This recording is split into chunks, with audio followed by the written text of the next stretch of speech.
السلام عليكم ورحمة الله وبركاته. نتمنى نلقاكم هذا الفيديو في أحسن الأحوال يا رب.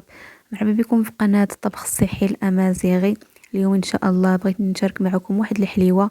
قبل ما نبداو في هذه الحلوة ديالنا كنتمنى من الناس اللي كيشوفوا القناة لأول مرة ما ينساوش يشتركوا في القناة ويخليوا لي واحد اللايك فضلا وليس أمرا. نبداو على بركة الله.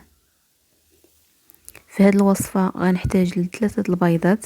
انا درت ثلاثة البيضات كاملين وابيض بيضة اخرى. نتوما انا غير هاد داك الصفر محتاجه في واحد الوصفه اخرى، داكشي علاش بما انني درت هاد الحلوه حيت داك اصفر بيضه. نتوما الا بغيتو كديروا 4 البيضات كاملين بلا ما تحيدوا داك الصفر ديال البيضه.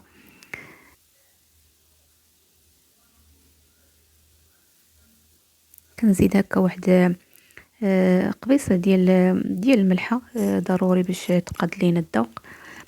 كنخلط داك البيض كامل باش البيض يتجانس ليا مع ديك القبيصه ديال الملحه اللي درنا.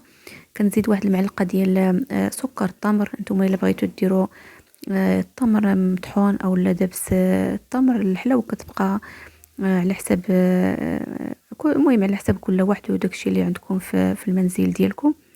كنزيد واحد الكاس ديال زريعه الكتان اللي طحنتها، وواحد الكاس ديال الكوك، والكاس ديال الزنجلان. هادشي كامل كله مطحون حتى داك الكوك انا طحنته شويه، والكاس ديال كاوكاو. هاد المقادير هادو يمكن لكم نتوما تعوضوهم بالزريعه ديال نوار الشمس اولا الزريعه ديال القرعه، حتى هي كتجي في هاد الوصفه. كنزيد واحد القبيصه ديال بيكربونات الصود اللي فعلتها بشويه ديال الحامض.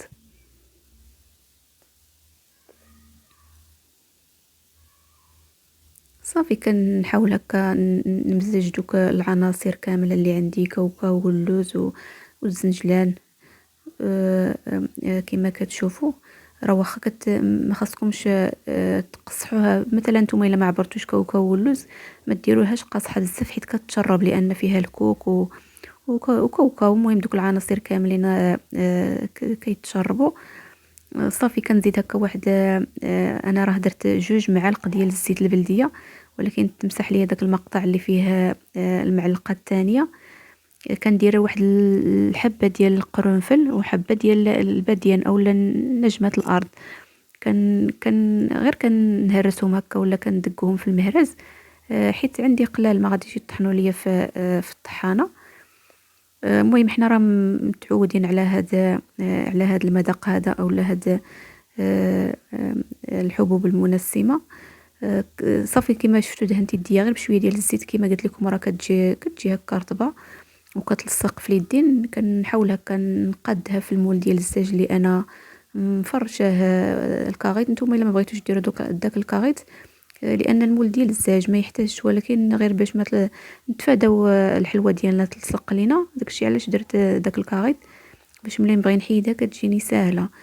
صافي كنبسطها كما كتشوفوا اولا كنقادها على هذا الشكل. صافي وكندخلها الفران.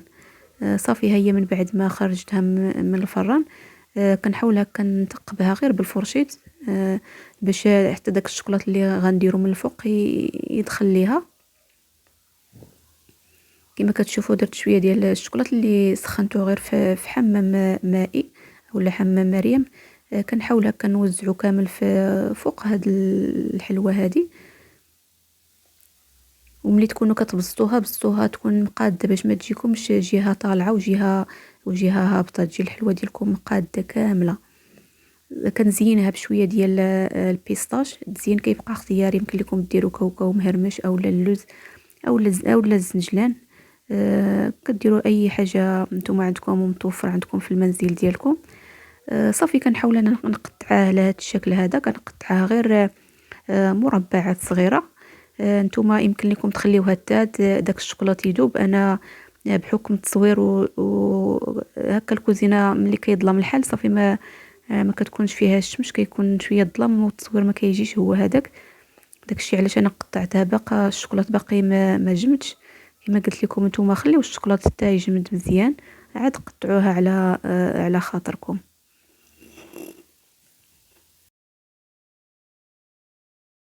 هاد الحلوى الصراحه كتجي بنينه وهشيشه، راه كديروها كتذوب في الفم. الصراحه ما هاد الحلوى ما غاديش دير لكم بزاف. النهار ما تفوتوش النهار كتسالي، لان اولا هي كتجي غير كتجي فيها واحد الكميه قليله، وثانيا كتجي هكا زوينه وبنينه. هذا هو الفيديو ديال هذا النهار كيسالي في في هذه المرحله هذه. كنتمنى تعجبكم هذه الحليوه هذه وتجربوها في ديركم. نتمنى يعجبكم هذا الفيديو، ونتلاقاو في الفيديو المقبل ان شاء الله. خواتاتي ما تنسوناش من الدعاء، اني احبكن في الله، والسلام عليكم ورحمه الله وبركاته.